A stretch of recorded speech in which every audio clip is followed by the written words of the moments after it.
The following is a presentation of the Belly Up Sports Media Network.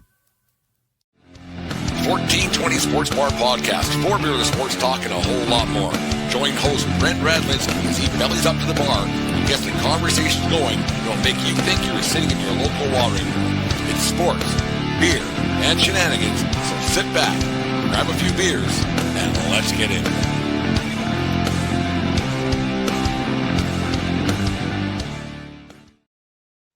The 1420 Sports Bar Podcast, for beer, sports talk, and a whole lot more, brought to you by SeatGeek.com, the SeatGeek app. Use promo code BELLYUP at checkout and save yourself $20 on your first purchase over there at SeatGeek.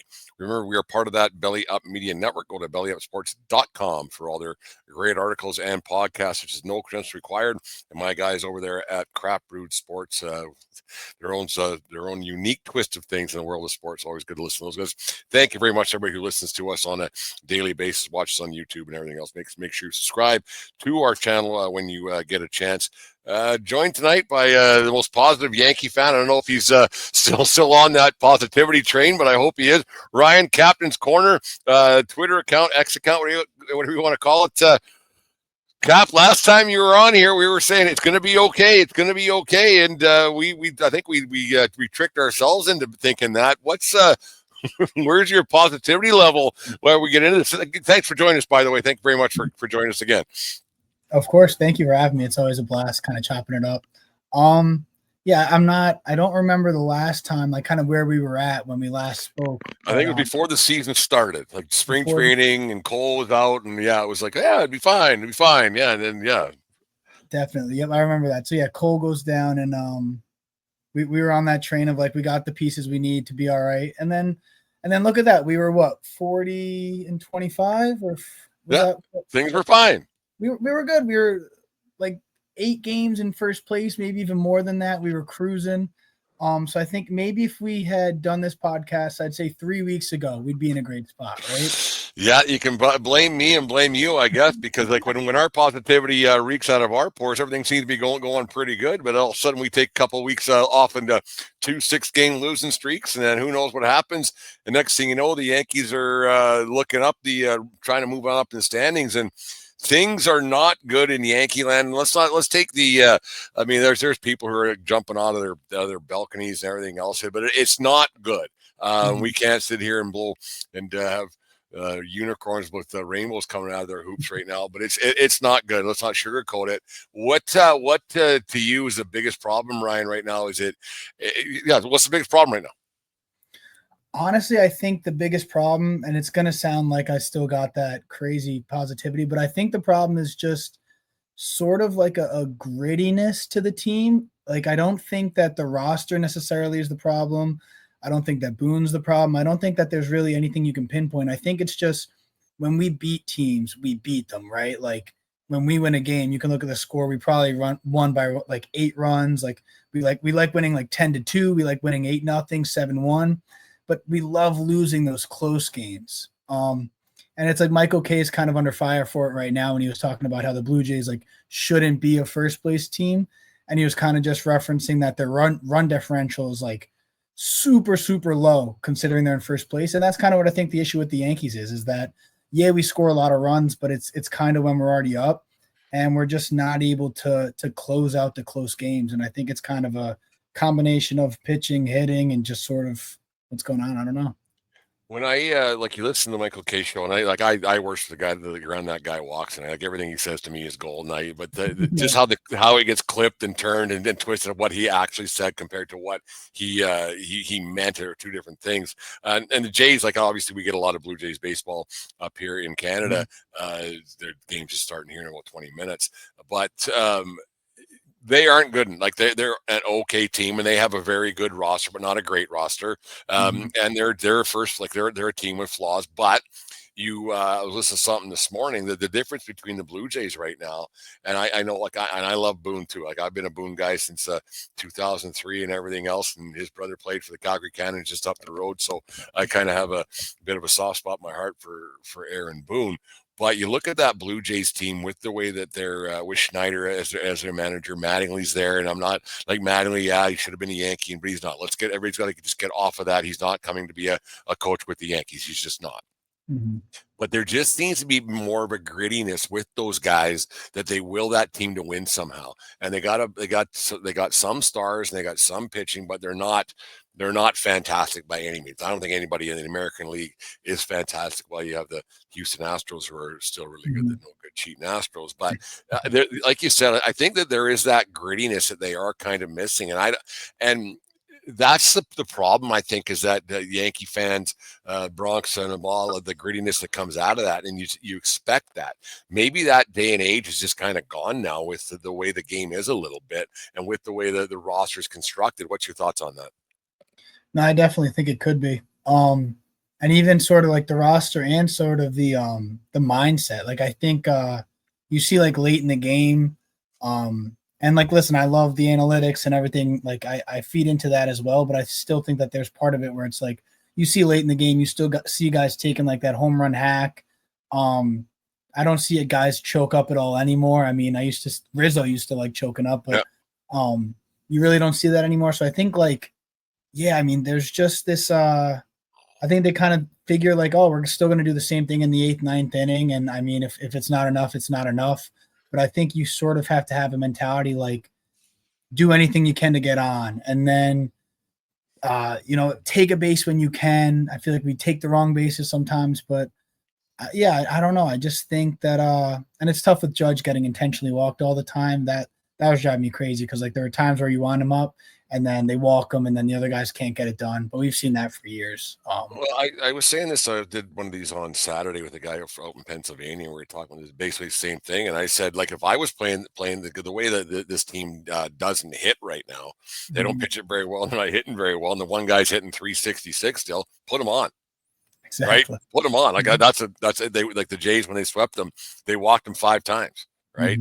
And so you take the bat out of it, he gets up 4 times, you take it out of his hands. It's a pretty simple solution. When no one else is rolling, no one else is doing anything, and you guys hitting under the Mendoza line, and it seems like that's kind of and that's the thing. You have so many guys who are around 200. Getting on base matters to me. And like you were saying, like you desperate times cause for desperate measures. Yeah, your stat line might be better and might get some more zeros on the end of your bank account later on in your next contract, but you want to win some ball games, and you just don't see it right now with this team. And it's a flawed lineup with some injuries, and the pitching staff with Schmidt going down hurts even more. So that one, we're like, oh geez, like what your thoughts on this? When Marcus Stroman is penciled in to be one of your top 5 guys, you're in trouble.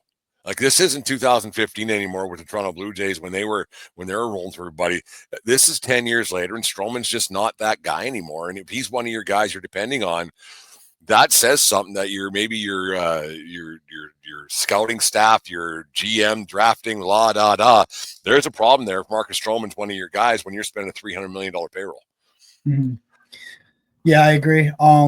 It's funny. Like, I feel like before the season, during the season, there was a lot of talks like, oh, we could use Stroman as like a trade piece. And then like he gets injured and you're like, oh, well, he wasn't really a part of the plan anyway. And then a couple injuries later and things not panning out. And like you just said, he's like our 3rd or 4th starter right now. And we got a minor leaguer coming up tomorrow, which people are excited for. But I mean, when you're the Yankees and you're struggling, you're 3 games out of first place, you're not necessarily looking to try guys out. Will Warren's been great for, I think, what we expected out of him, sort of. His stuff's great, but even he can be shaky. So, like, him being our 4 guy right now, it's like, it's scary. We're really missing Luis Gil right now. I'm excited for him to be back. Well, that's just it. Like you get these guys back, and like how much faith you put in a guy who comes off the IL? Like that scares me. Like I'm excited to have him back, and like I think now with starters. That are good, and they're right on the cusp of getting the old TJ. It's just innings eaters, and you hope they can get it to your bullpen. But now the bullpen hasn't been that great. It's just right now. It just seems everything that they touch is kind of going sideways for some reason. I hate to say this, but because like I said earlier on, I'm a Boone guy. But when they won that game on Sunday, I was like, geez, I kind of wish they would. I kind of wish they would have lost, Mhm. just for the sake of a conversation. Okay, are they going to finally do something? Are they going to make a move? Is there going to be any accountability for what's going? Because nobody can say hey, things are great. They can't. And I was kind of like, I'm glad they won, but the other side of me was hoping like, are they going to ever do something just to fire some random bench coach, fire off a warning shot, do something to let people know that, yeah, we're interested and we care. Because right now it just seems like, because when Boone said after a game tonight, we're still the best team in the league. Well, no, you're not. Like at that moment, you're not. And baseball, yeah, the season's so long, but before you know it, you run out of games. And like it's the All-Star break, the pad that's past the halfway point. Why they don't change that, but that's another story for another day. But it's just, what are we doing here? Like what's going on here? Because it just seems like everything's just status quo. Don't sit off the alarms. 2-6 game. It's hard to lose 6 in a row. It's hard, and to do it twice and lose a 7-game lead and not anything's really being said maybe internally it is, but for it to be just like, oh, well, we're still the Yankees. You're not. Like, it's just, there's something wrong there. I agree 100%. I think we had actually talked about this in the past, but like, I'm a Boone guy too, so I agree. But like you just said, yeah, fire someone, like you said, fire a bench coach, a hitting coach. When you see how many guys, I mean, Judge is an anomaly. When you see those averages, and I think you just mentioned it before, like looking at how many guys are batting around 200, it's crazy because I know pitching's better nowadays, but just thinking back to some of those, like, let's say 2000, like, well, don't want to go back that far, but let's say like 2007 to like even 2015, like you had like 7 guys batting around 300. Like, yeah.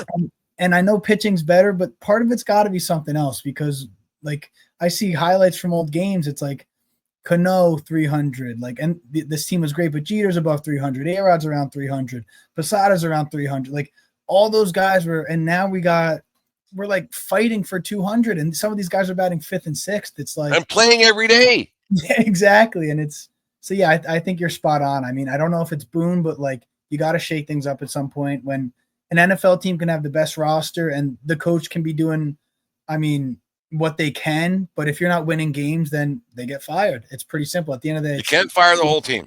You got to win. Right? You can't. Like, you look at the lineup, and it changes every bloody game. This guy's hitting here, Bellinger's in here, then he's not, and then Dominguez is in, and Stanton gets hot, then you'll almost sit him down on a planned day off. The guy just had 3.5 months off. He's fine. He'll be okay. And if he's not, well, that's what you bought. That's what you got in Miami how many years ago? Deal with it. Like, the thing that gets me is, well, I'm a little revved up all of a sudden there, right? Like the thing that gets me, the only guy that doesn't have to look on the lineup card every day is Volpe. He plays every day, no matter what. And he's the worst one of the bunch. Like, I don't like why they can't eat a little crow and say, we made a mistake with this guy. We brought him up too quick. We should have kept this guy. We should have had this guy. We had some chances to go and get whoever, Seager, right? And just didn't. I know you can't spend every penny and get every free agent that's out there. I understand that more than anybody. But Volpe seems to have this dome over him, this protective shield, where he just like gets trolled out there every day, and you just hope. Dominguez is one of their best players.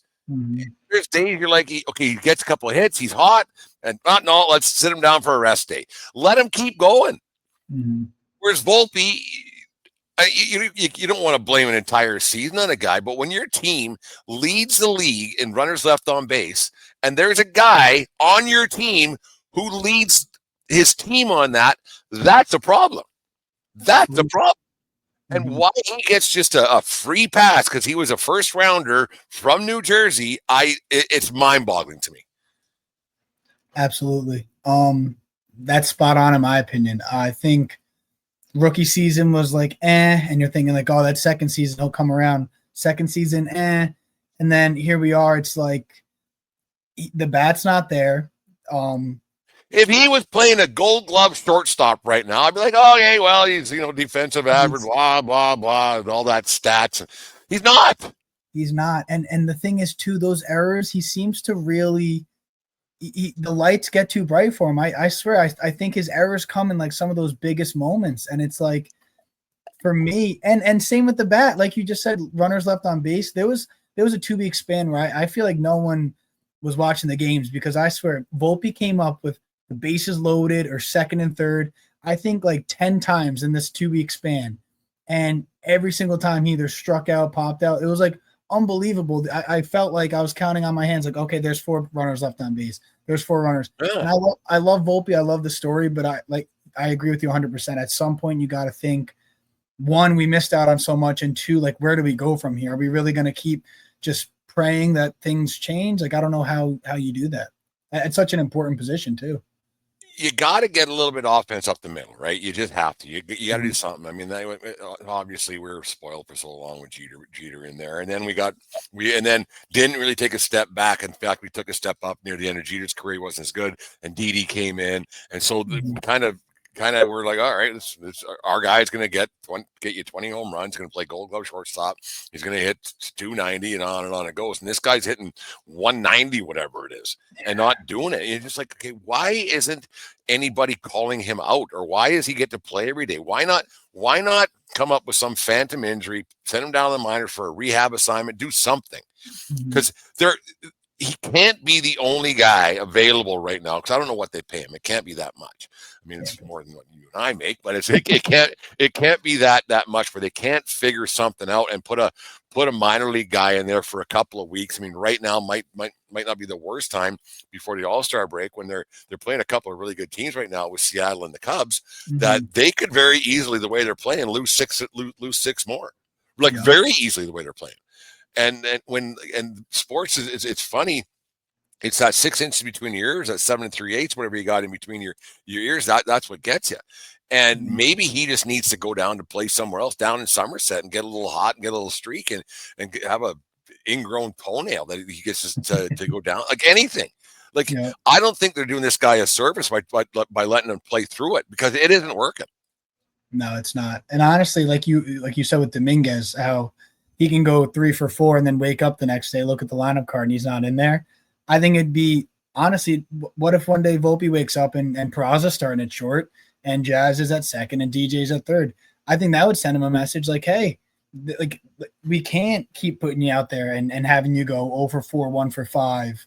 Like, it's just not going to work. And then just to touch on the lineup thing too, it drives me crazy. People always say it doesn't matter if you change the lineup around, like guys don't care.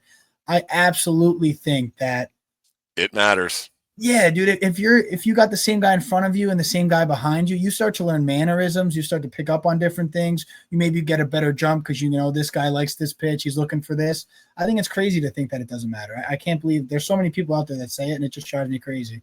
Yeah.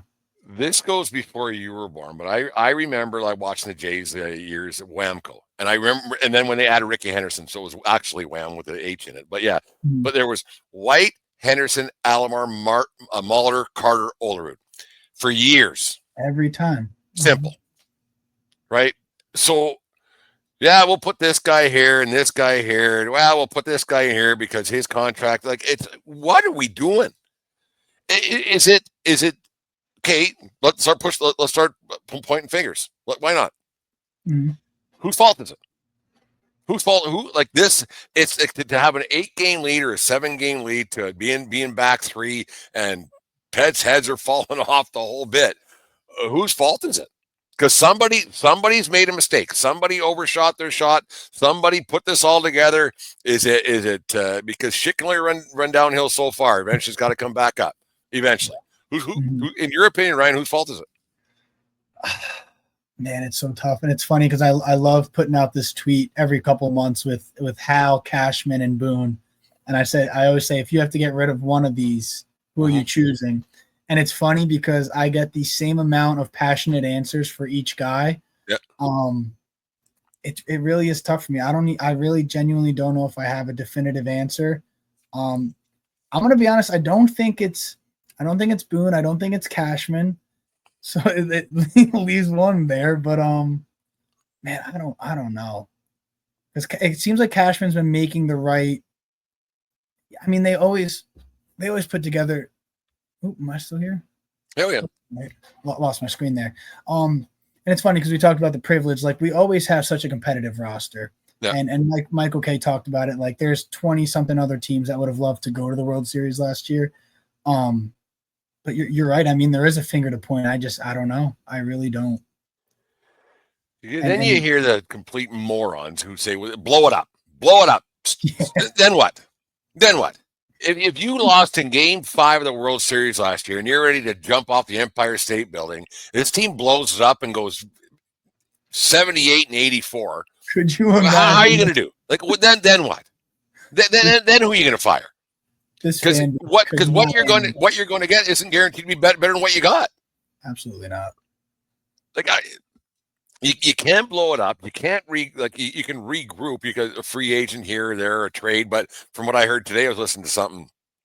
They're pretty much like if they can be buyers at the deadline as opposed to sellers, there isn't a great big chunk of money that they want to spend because of the way the all that salary cap and everything else goes around. Mm-hmm. So what are the Yankees just this year? Is it just what it is?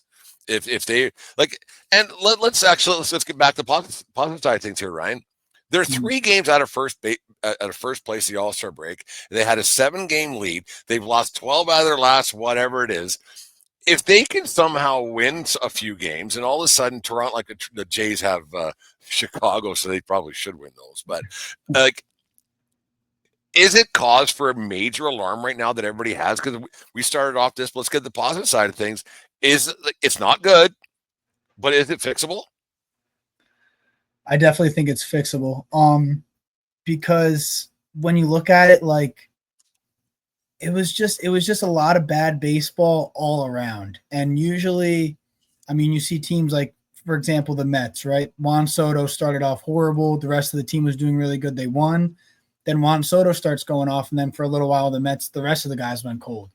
So usually you want kind of an equal balance, but as we've seen in the past with this June swoon, the Yankees like to all just kind of turn it off. The bullpen, the starting pitching, the batting.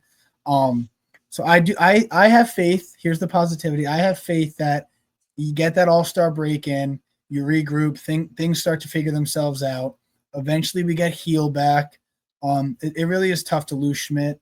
But I did just see right before I hopped on the pod, I saw that Everson Pereira and Brian De La Cruz down at the Rail Riders, they were scratched from the lineup. Now that could mean a lot of things, but what I'm hoping it means is Cashman's working. It could mean a lot of things right now, like a lot of things. Yeah, like oh boy, it could be a tweaked forearm and a rolled ankle. It could be anything. But I'm hoping that we need to figure out that third base spot because I'm glad that Jazz is back to second today. That's his spot. I think that he'll play better there. He'll bat better there. I saw DJ's on the bench now. I love DJ, but I think that is where he belongs just in case someone gets hurt. It's over. It's over. Yeah. He's past his due. So I think if we can pick up a third baseman and just some type of pitching at the deadline, I think this is salvageable. But there are things that they have to really work through. And the one good thing is, like you said, we have a guy batting 360 with 30-something homers. Crazy. And without him, where would they be? Like that's $1 million question. Without him, holy, because he was farting 400 for a while. Like, holy cow, and he was the only guy doing anything. And again, just like without him, like they're a 500 team, and that's the scary thing. Like, and I don't know the conversations. Obviously, I'm not privy to them. Like, well, why would I be? But I just want to know what the conversations that Aaron Judge has with management, because he's the megastar, he's the best player, highest paid, blah blah blah. There has to be something like, what are we doing here?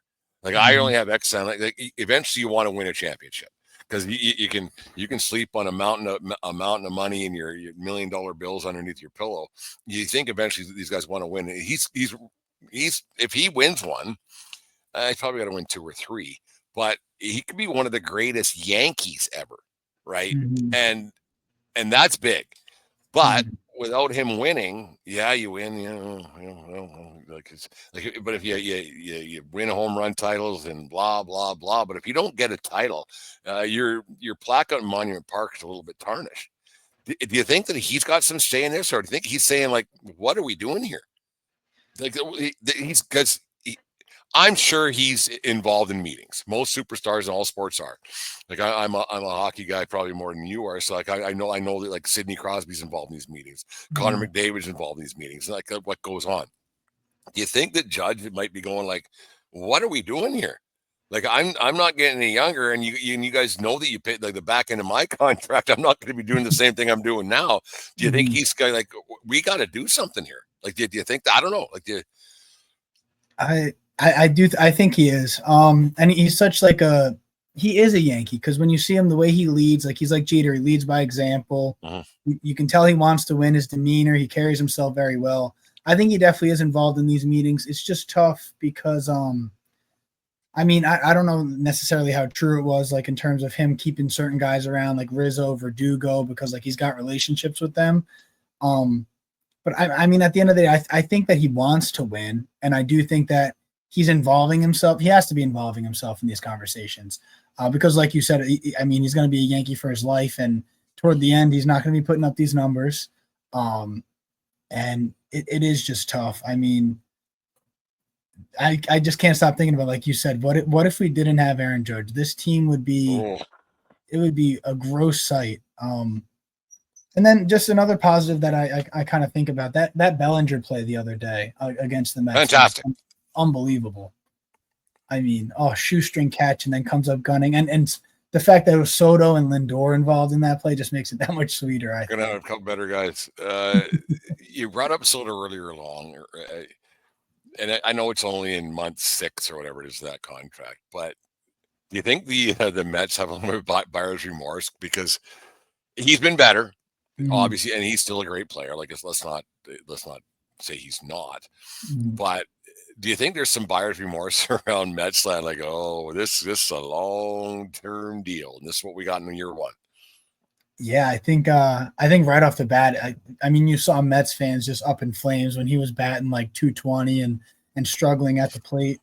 I genuinely think that there's gonna be, just solely based on the fact that he has to bat, let's say 330 and hit 35 plus home runs at least, I'd say 8 of the 15 years, because his defense was never there. It never will be there. I mean, he's not fast. He doesn't have a good arm. We've seen him kind of just flail at balls and then have to take a bad path. So he has to be an elite hitter. And like you said, he's picking it up, but he's still batting like 260 something.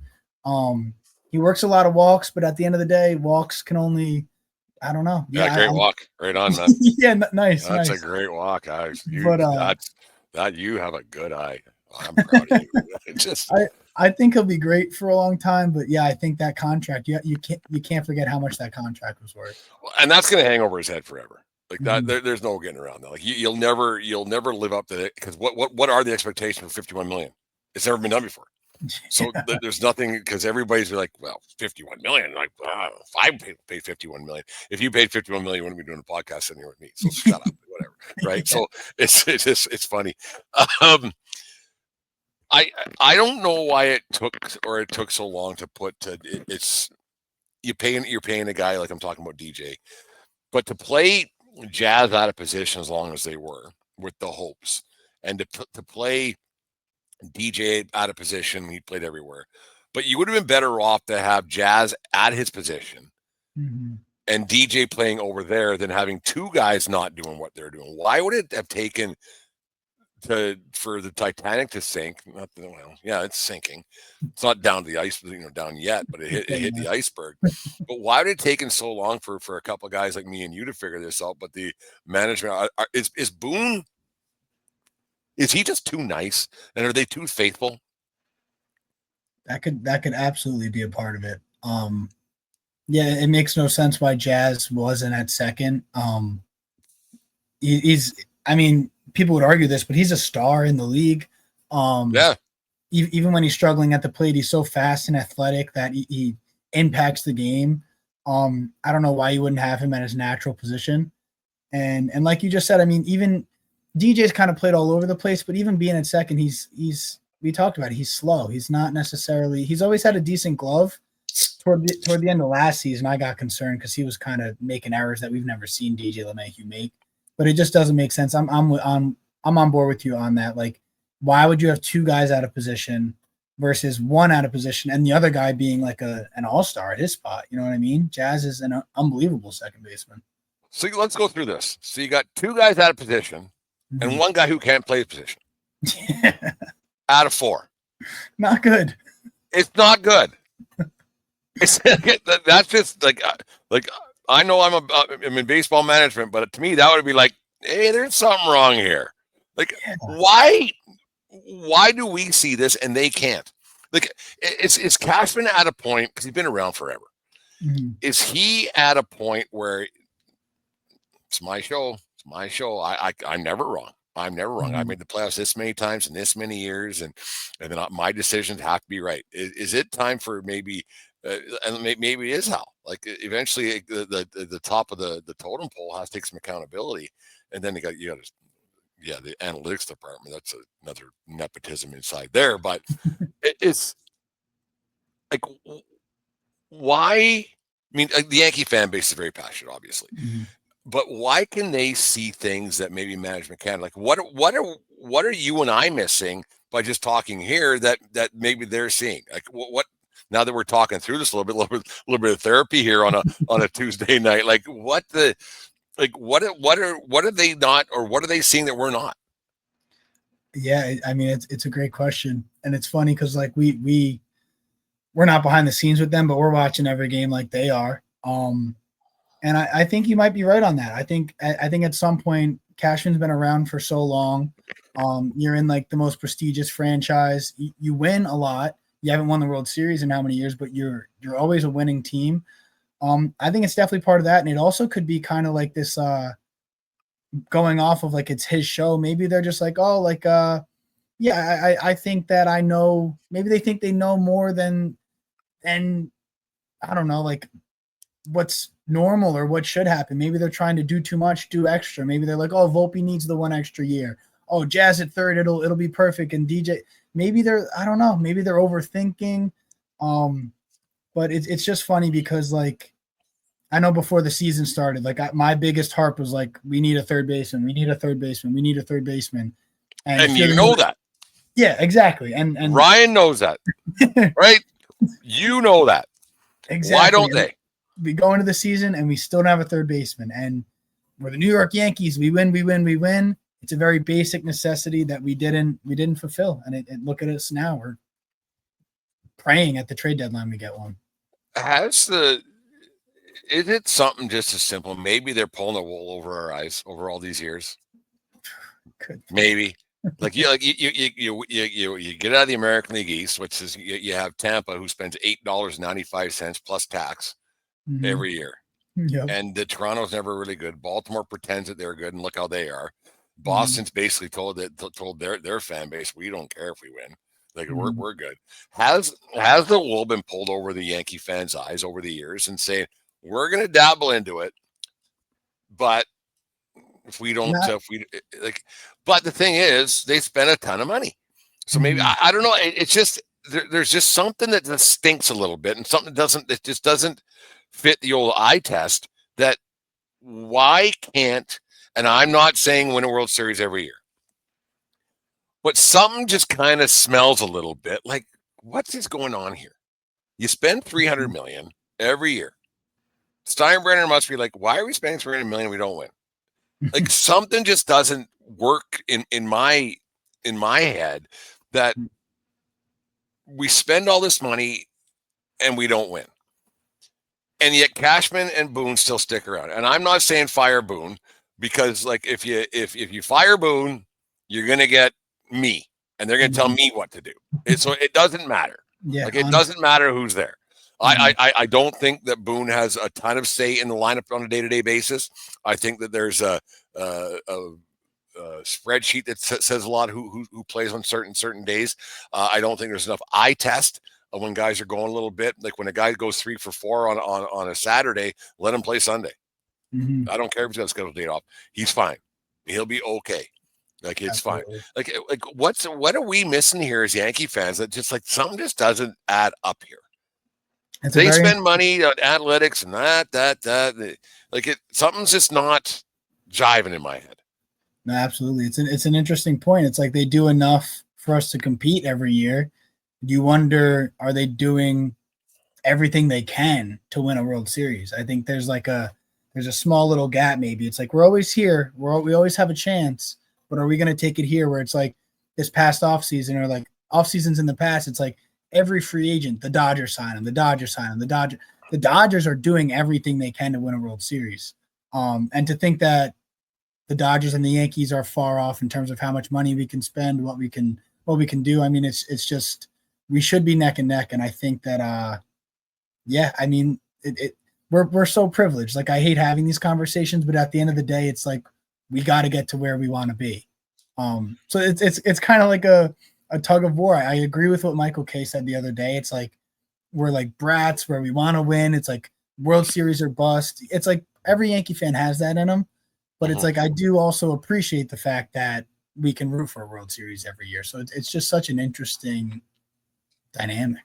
Well, that's one of the things is that Nick, as a Yankee fan, you know that that the team you cheer for is putting in almost max effort every year, Mhm. and they're giving their fan base a reason to cheer, and they're giving their fan base a reason to show up, and they're giving it to tune in and buy all the crap and everything else is going to be right. Mhm. And so, whereas some teams, like I got a friend who's a Baltimore Orioles fan, and he was duped.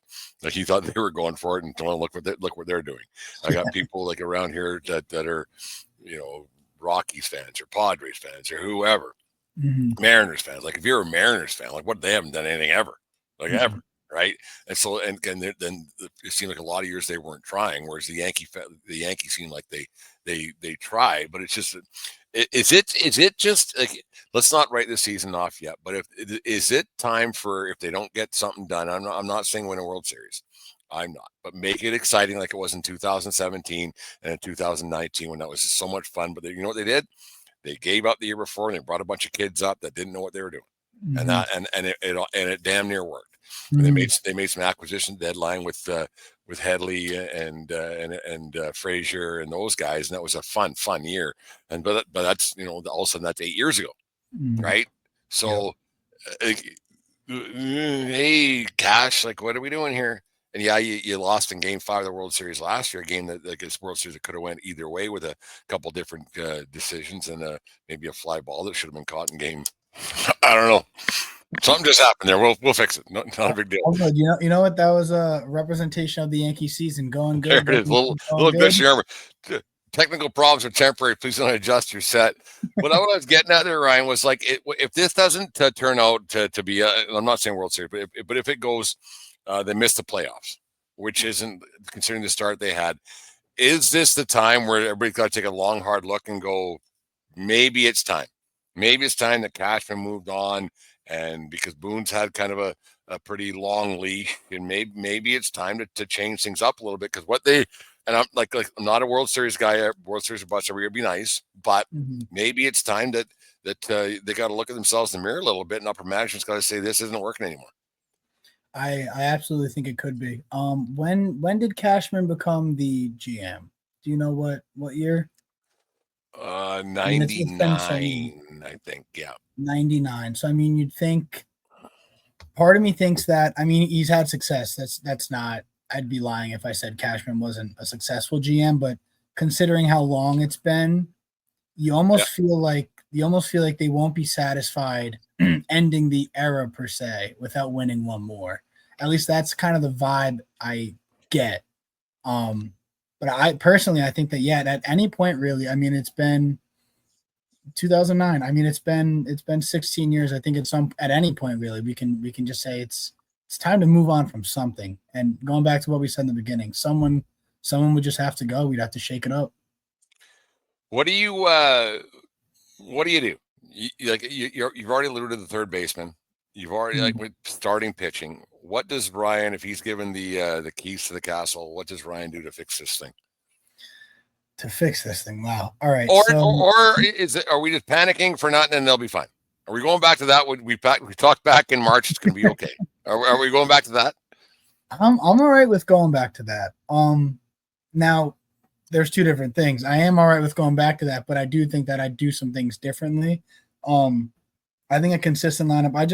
I looked at the lineup and we got now seeing that Dominguez like 269 average at the leadoff spot looks a lot better. I think Goldschmidt isn't playing, but and then seeing like the Volpe average 219 down there, it's like something like Dominguez, Judge, Bellinger.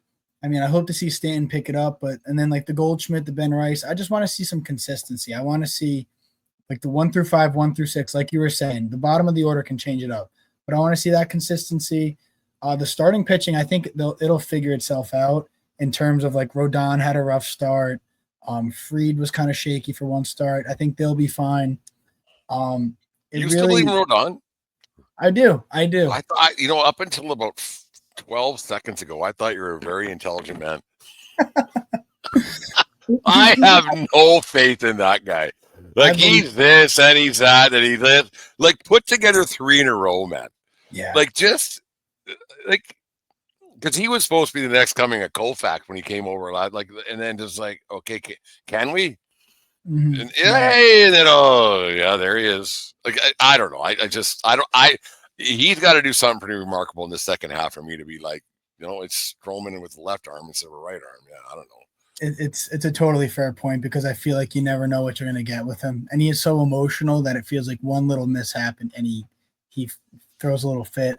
But with that being said, I think he's got like a 3.3 ERA. Like he's having a good season. But yeah, I mean that's a very fair point. You really don't know what you're going to get with Rodon. And I mean, if you want to go extreme, imagine the Yankees without Max Fried and Aaron Judge. That's a real scary sight. I mean, 2 players could account for, I'd say, maybe 25 wins at this point. It's not even the All-Star game, not even the All-Star break, but.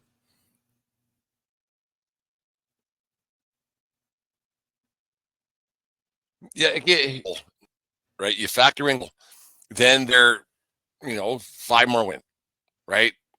And so it's not, or and you can't prepare because you can't spend that much money. You can't have the Dodgers have 19 different starting pitchers. I mean, whatever, but you can't prepare for Tommy John because you can't have 8 Garrett Coles in the on the roster that you're paying $38 million a piece to. But you have to kind of prepare. Okay, this guy's getting Tommy. This guy's getting it. This guy's getting it.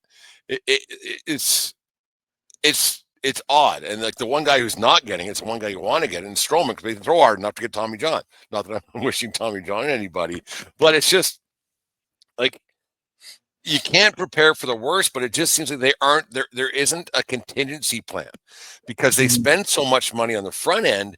There's nothing on the mid-tier end to spend anything on. And then so your bottom guys just aren't good enough. Mm-hmm. No, absolutely. And even just thinking about the Tommy John, it's crazy. I went to my first game since, 2023, and it was whenever Clark Schmidt had that no-hitter going. It was against the Orioles. Went into the 7th. Yeah, went into the 7th. We were up, I think we were up like 9-0. Yeah. And this is very selfish of me to say, and it's a little bit morbid considering the news, but I almost feel like if he was going to get Tommy John, man, I wish we let him go for the no-hitter. You know what I mean? Like, and I get. I agree. Yeah, I mean, I sitting in the stands. So yeah, he had it through 7. So he just had 2 more innings to go.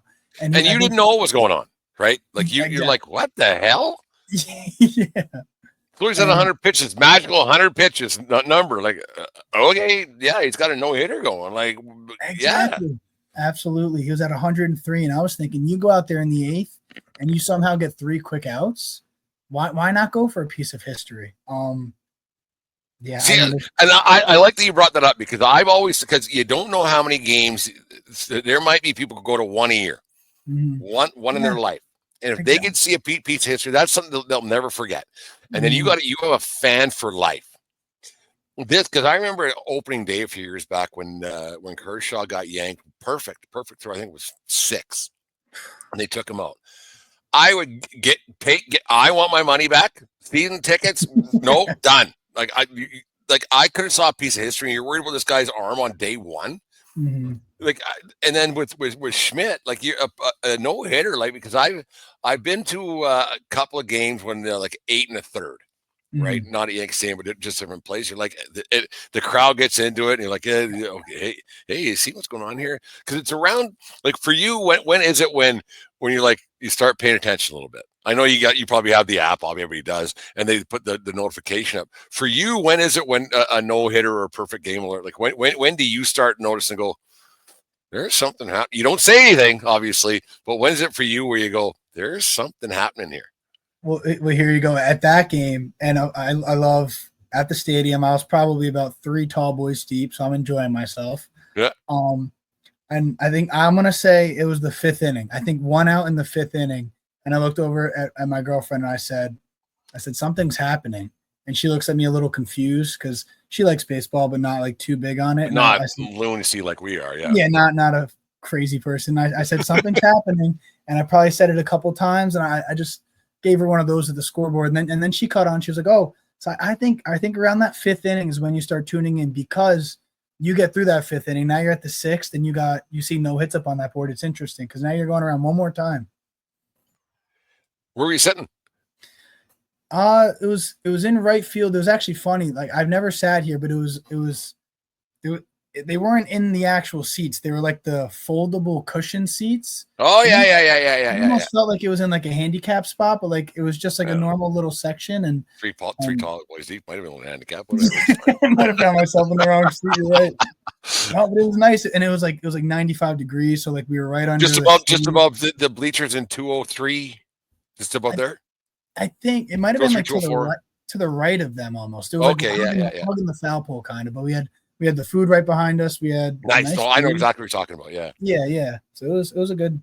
Yeah, like the Yankees were crushing homers, and just the Schmidt thing. It's like, and I get it if Clark went up to Boone and was like, "My arm's noodles," I get that, but I didn't hear anything about that. So it's like, at the end of the day, put him out in the 8th. He's at 103 pitches. If he can get through the 8th at 112, you're telling me you're not going to let him go one more inning and try to be.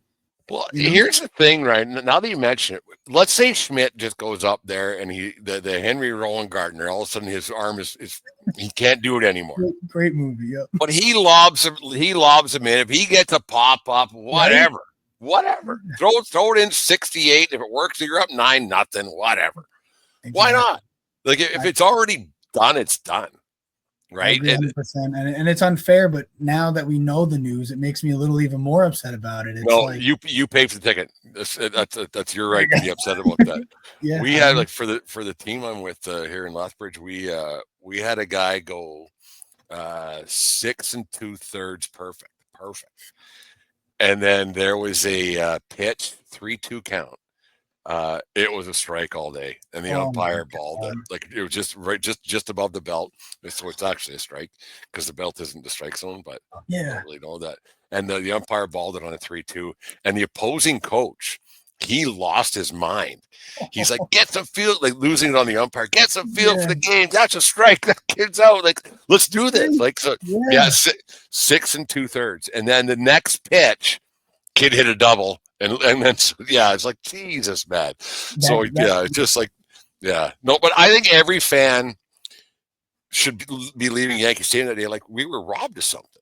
And if you don't know, you don't know. And it's because, like I said earlier, like, that's the thing. Like, you don't know if you're ever going to get that chance again, or if there might be someone in the one game ever, right? And it's just. When it happens too often where pitch counts that magical 100 number, like, because your next pitch is your last one anyways. You're always that much closer to your last pitch ever. And this is Schmidt's second Tommy John, so who knows? He might come back as Max Scherzer. And who knows for Clark Schmidt, like, and now especially, but even after that game, I was thinking, like, who knows if Clark Schmidt's ever going to throw 4 no-hit innings ever again, or 3 no-hit, like, to get to 8 or 7, it's like, it's unbelievable. And to touch on that, I mean, if you're an ump especially, I mean, you have to have a feel for the game and know what's going on. Anything close, I mean, if it was a ball, he's still the strike. You know what I mean? Like, I umpire in the WCBL, like in the College Wood Bat League up here, And if it's getting something's happening here, oh yeah, the strike zone like a Hulu. Yeah, just a Whatever. little bit Just bigger. strike it good enough. Yeah, whatever. It's easier Absolutely. that like if a game starts going a little too long, yeah, you better come to swinging because it's done here right away. In fact, one of Absolutely. the a few years back, this is a funny story. A few years back, one of the coaches for the Bulls now here in Lethbridge, he played for the team, and we were out in a town and just it was late, and the score was 19-4 or something stupid like that. Get out of there, yeah. And Carlin, he was up swinging it, and I called a strike, and it wasn't a strike. And he's going around the batter's box. He says, "Brent, that's not a fucking strike." And I said, "It's 19-4 in Brooks. It is." So you just get out of here, right? So, and he laughed, and nobody would argue with that. Like I don't think like you think about that Jim Joyce call in 2010 when what was his name for the Tigers? Just call Armando the guy Galarraga. Just call the guy out. Yeah. No one's gonna argue with you. No one would be upset if you got the call wrong the other way. No one would be And upset. if there was instant replay back then, I don't think that the opposition coach, we should challenge that. The 27th out of a perfect game, we should challenge that. Right? Let's get out of here. Let's go to the bar. It's done. Like we got an airplane to catch. It's done. Absolutely. Oh, that one still haunts me. And what's crazy too about the Clark Schmidt no-hitter is I think they might have showed it on the scoreboard, or I saw it on Twitter during the game. It said no, there's never been a combined no-hitter in Yankee history. So even when they take Clark out, I'm thinking, okay, I could still be a part of something awesome. The only combined and then who do they bring in to relieve Clark Schmidt? JT Brubaker, who hasn't pitched since 2022. So I got excited. So you're like, oh, and then I'm like, oh, I still got history. And then I see on the scoreboard, last appearance 2022. Okay, nice. So we're not even trying for history in any regard. Like it was deflating. But I just had to see that because you laugh about the great relievers and the guys coming to the bullpen in Yankee history. JT Brubaker, right? Bagging groceries down at the mini mart down the street, like, geez. I don't think that the season's a lost cause. It's not great right now. And here's the thing: if that's as bad as it's going to get, then it's going to be okay. Mm-hmm. You can't expect, and if they end up playing this bad the rest of the season, well, then that's just what it is. But there's no way that a team could start off as good as they did and have the parts and pieces and with the wherewithal to add some guys that they can keep up this horrid pace. And they like the June swoon, and that's something's got to be addressed. Like why they start off great. And then get in the playoffs, like that's something's got to be addressed for sure. But there's no way that this team is going to be this bad much longer. Mm-hmm. I'm fully on board with that, and I think the 6-game losing streak's horrible, but I think it started for me. The Red Sox sweep us. Who swept us earlier in June? Was it the Red Sox? Yeah, it was the Red Sox. Yeah, so that's where it started for me because each series you go into, at least for me, it's worst case scenario, win one game. Like what we want to do each time is win 2 games. Win 2 or 3. And then best case scenario is sweep. So when we got swept by the Red Sox, it was like, oh boy, we can lose 3 times to a team. And then we lose a couple series in between that, and then we get to the 6-game losing streak where we get, or 7, whatever it was, we get swept by the Blue Jays 4 games. Like you just said, if that's got to be the worst it can get. And I'm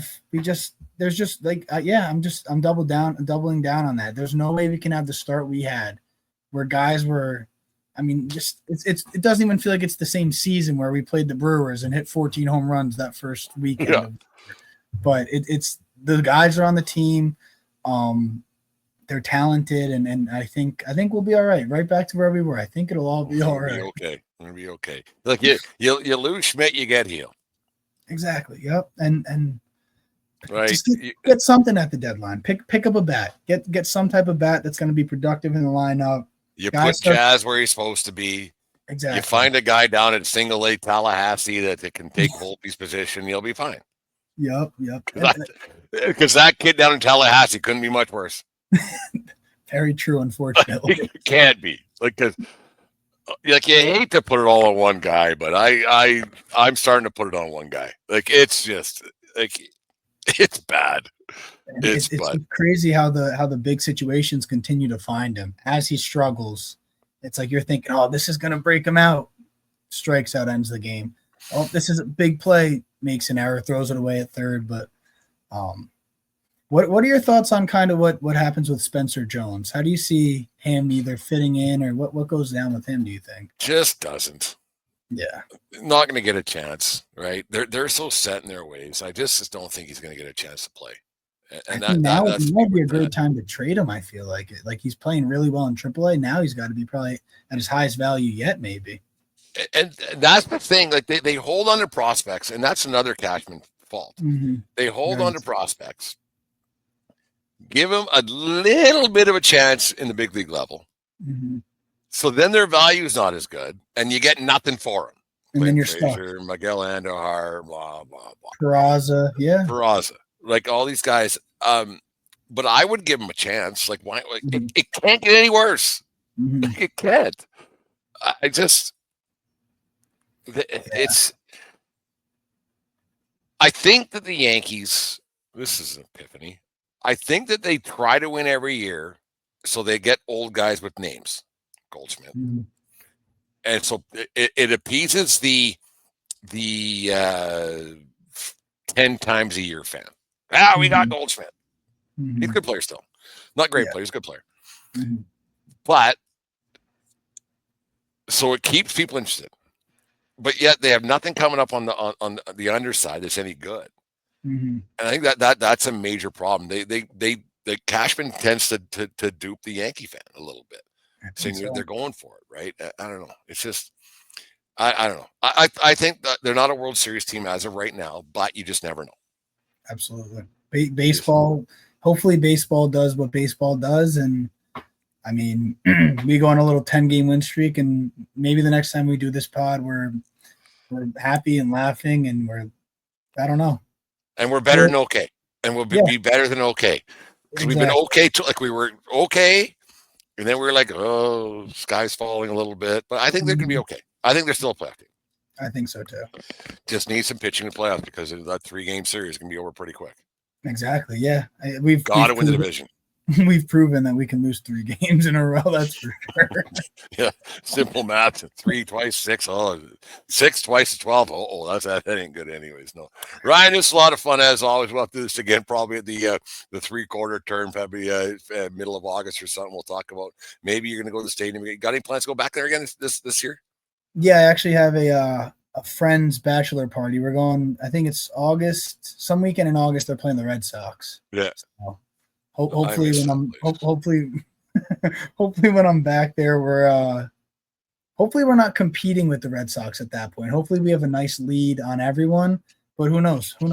That's the worst thing about, not the worst, but this is one of the most awkward things about this. The Red Sox aren't even trying to win, and they're not far behind the Yankees right now. Like that's like, what are we doing here? They traded away their best player, and now they're in better standings than they were before. Yeah, it's unbelievable. It's unbelievable. No one's done anything. Yeah, it's crazy. Right, it's a lot of fun as always, and thanks for joining us here in the 1420 Sports Bar Podcast. 4 Beer Sports, talking a whole lot more. We'll get this up there soon, and we'll retweet. Tell everybody about your Twitter account. It's I think it's fantastic. Every day you put stuff out there. I love it. Like it's a little ray of sunshine in my gloomy Yankee life at times. I appreciate that. Yep, it's Captain's Corner.